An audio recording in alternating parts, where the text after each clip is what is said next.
La cité académique, quel endroit fabuleux! Une grande ville où les étudiants de l'enfant jusqu'à l'université et même plus peuvent apprendre avec des technologies très avancées et développer leur pouvoir. Quel endroit paradisiaque, n'est-il pas? Pauvre con. Qui peut être assez stupide pour croire qu'une ville aussi grande, aussi importante à l'échelle mondiale, qui est la vitrine des nouvelles technologies et des pouvoirs surnaturels, peut être blanc comme neige? La cité académique est une pièce composée de deux faces, le dark side et la face cachée de la cité. Une face qui est présente pour une très bonne raison.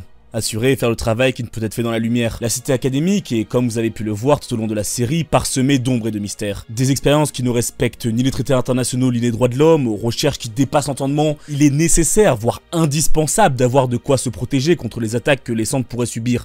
Des attaques terroristes en bande organisée avec parfois des ESPR impliqués. Naturellement, Antiskill ne peut pas agir aussi bien que le pourraient des mercenaires de l'ombre, travaillant dans le secret, ne posant aucune question et attendant simplement de l'argent en retour. Que ce soit dans la réalité ou dans l'univers d'Index, il est normal que ces organisations existent, pour le bien de la recherche scientifique et pour le bien du grand patron. Bonjour à toutes et à tous, en ce dimanche après-midi nous allons voir les différentes organisations du Dark Side.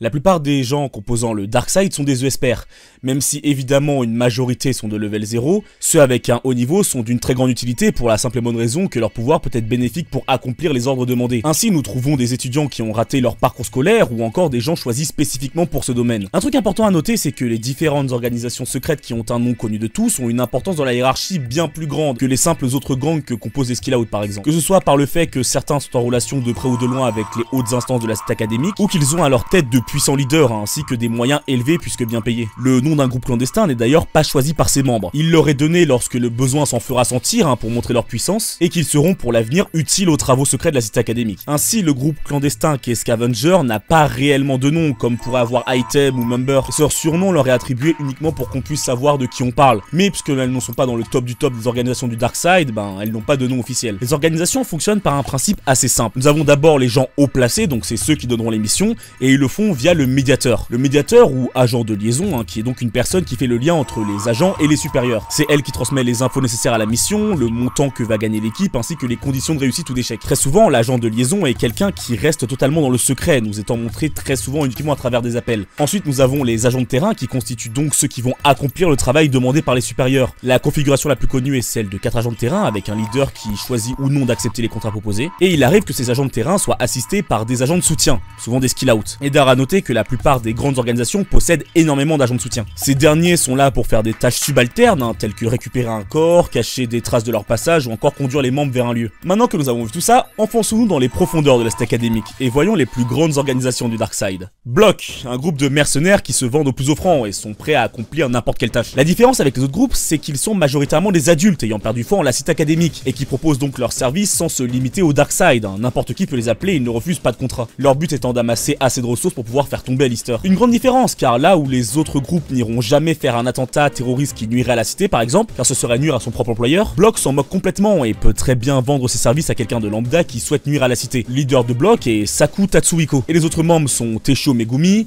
Yamate, et une jeune fille nommée Tetsumo qui est la seule parmi eux tous ayant un ESP. Les autres semblent plus ou moins être tous des anciens membres d'Antiskill, dont on est sûr que c'est le cas en tout cas pour Megumi. Et l'ESP de Tetsumo est une forme très basique de télépathie, qui lui permet en touchant la main de quelqu'un de connaître des informations très basiques telles que son nom, son âge, son métier, mais aussi des choses importantes qui lui sont arrivées dans sa vie. Block nous a surtout été montré comme voulant attaquer Alistair et a même engagé 5000 mercenaires pour leur attaque. C'est dire les moyens qu'ils ont collectés depuis tout ce temps.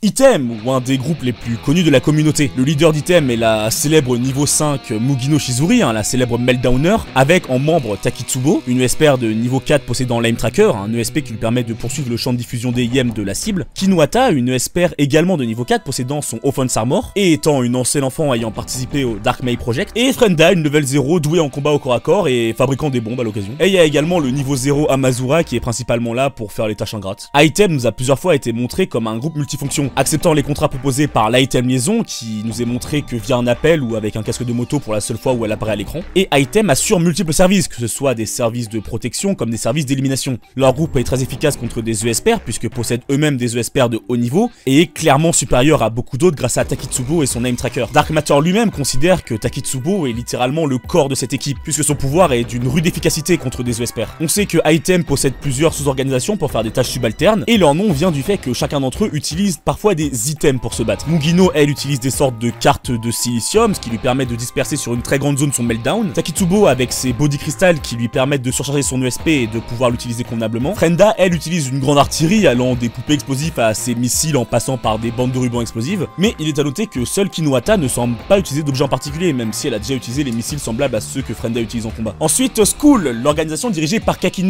le deuxième niveau 5. On ne sait pas grand chose sur ce qu'il faisait avant les événements de la Battle Royale, mais il semblait clair qu'il faisait des travaux pour la cité académique, puisqu'ils ont été contactés pour que Kakine participe au Dai Asei. En tout cas, le leader du groupe est, comme je l'ai indiqué, Kakine Taitoku.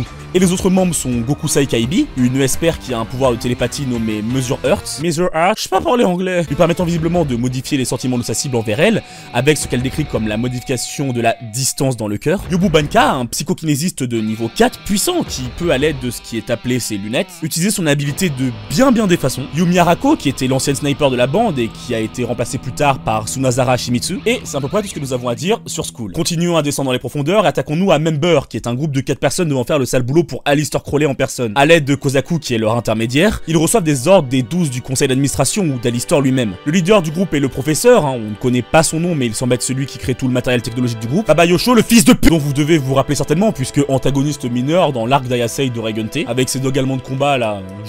Soshitl, comment ils disent dans l'anime? Soshitl, et oui, elle c'est la même personne qui est une mage aztèque et donc peut utiliser la magie aztèque, que ce soit le vol d'apparence comme les sorts en rapport avec les morts. Saraku, qui est un ESPR qui possède la capacité Kill Point, un ESPR qui serait de niveau 3, en tout cas d'après les dires de Thor. Oh mon dieu, il a dit Thor! Et qui est un ESP de téléportation, mais qui lui permet uniquement de se téléporter derrière une personne. Et enfin un groupe qui est l'organisation devant se charger des affaires illégales pour la cité académique et est celle qui réussit le mieux son travail. Chacun de ses membres est ici plus ou moins par souci de chantage et a des problèmes personnels qui l'obligent en quelque sorte à faire partie du groupe. Ils ont très souvent carte blanche tant que leur mission est accomplie et sont individuellement très efficaces. Nous avons ce qui peut être considéré comme le leader, à savoir Tsushimikado Motoharu, le seul hybride mi-USPR, mi-magicien connu et stable à ce jour. Accélérateur, que je n'ai même pas besoin de présenter, on parle quand même du numéro 1. Musujime Awaki, qui est une téléporteuse très talentueuse avec un pouvoir considéré comme potentiel niveau 5. Elle peut avec son move point téléporter des choses sans même avoir à les toucher. Et Ezali, qui est un mage aztèque maquillé sous les traits de Unabara, et pareil que pour Glolkil, peut utiliser la magie aztèque. Et nous en avons fini avec les groupes principaux. Évidemment, je n'ai pas parlé de Study, car même s'ils possèdent leur nom, c'est principalement un groupe de scientifiques qui veut créer des ESP puissants. Ou encore Hound Dog, qui est littéralement l'unité d'intervention et d'opération d'élite sous les ordres directs de Aleister. Mais en soi, pas grand chose à dire en lui-même.